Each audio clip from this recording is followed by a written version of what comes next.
Itinanggi ng kapamilya actress na si Jillian Vicencia na may kinalaman siya sa breakup nina Catherine Bernardo at Daniel Padilla.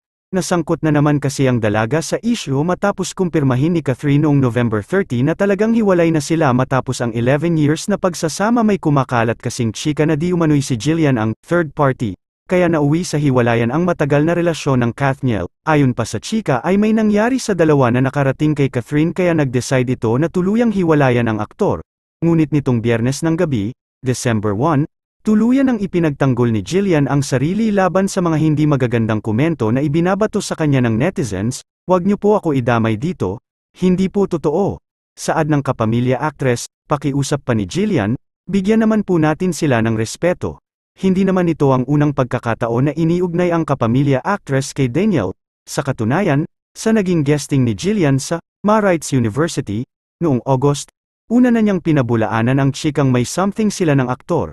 Matatandaang nagkasama ang tatlo sa seryeng Dalawang Good Dalawang Be True, kung saan gumanap siya bilang si Tox, isa sa mga malalapit na kaibigan ni Eloy, Daniel. Nauna naman ang depensahan ni DJ Jeho ang dalaga ukol sa mga paratang na ibinabato sa kanya, fake news. Nakakatawa na ngayon naman si Jillian naman ang idadawit. "Lahat na lang talaga, actually nakarating sa akin to pero kulang mga character sa another gawa-gawang kwento na to." Tigilan niyo si Jillian. Nanahimik at walang kaalam-alam dinadamay niyo, say ni DJ Jeho.